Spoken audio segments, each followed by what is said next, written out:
भक्ति का कमाल नाटक के द्वारा बताने जा रहे हैं। दीपावली का त्योहार था, चारों तरफ दियों की रोशनी थी, घर घर मिठाइयाँ और तरह तरह के पकवान बन रहे थे।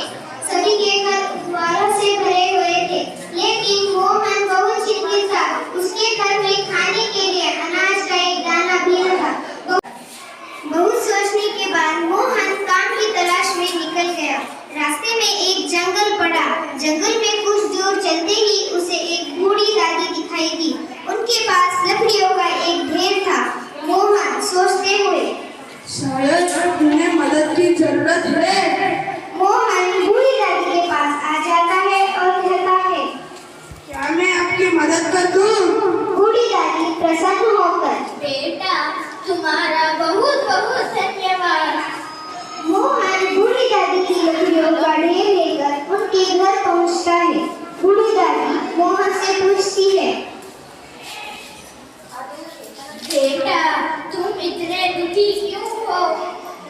मोहन, घर पर खाने के लिए अनाज का एक दाना भी नहीं है। बीवी बच्चे भूखे ही बैठे हैं, वही भी काम नहीं मिल रहा है। बूढ़ी दादी मोहन को केसर की मिठाइयाँ देते हुए, दुखी मत हो, कुछ दूर आगे जंगल में 5 पेड़ दिखाई देंगे।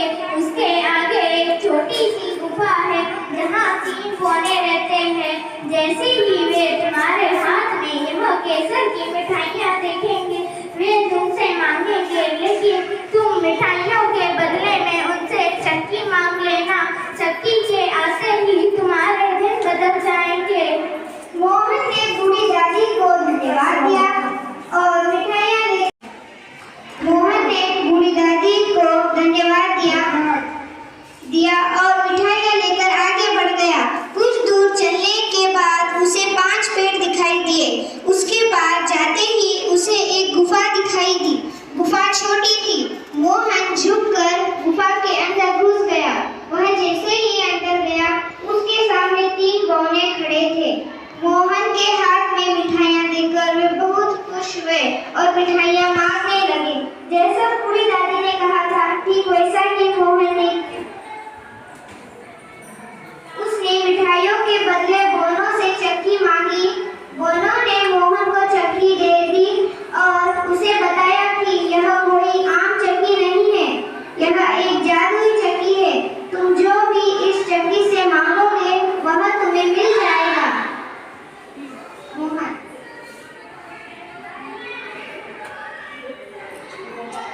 अपनी जरूरत पूरी होने के बाद तुम इस चक्की पर एक लाल रंग का कपड़ा रख देना। इसे रोकने का यही एकमात्र तरीका है।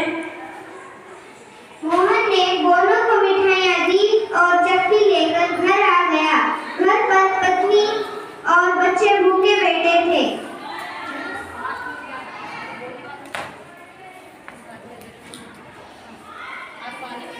आपको आने में इतनी देरी क्यों हो गई? मोहन ने सारी घटना अपनी पत्नी को सुनाई। उन्होंने चादर बिछाकर उस पर रख दिया। मोहन चक्की से, चक्की मुझे चावल चाहिए। देखते ही देखते चावल का ढेर लग गया। चावल मिलते ही उसने चक्की को ढक कर रख दिया। एक एक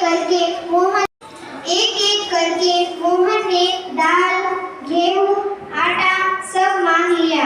मोहन ने अपने परिवार के साथ भर पेट खाना खाया।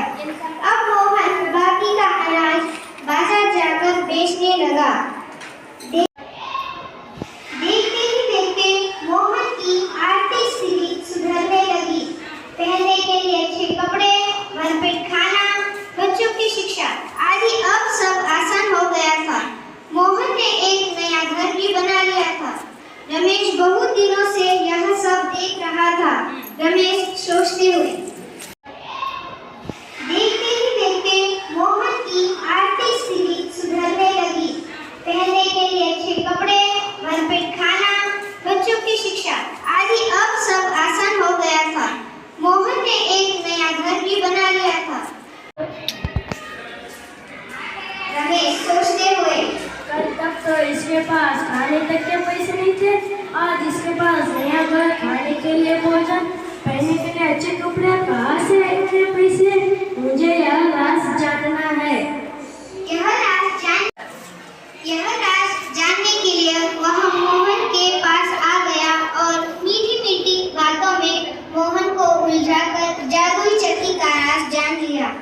स्टार्ट। रमेश ने एक दिन मौका पाकर चक्की चुरा ली।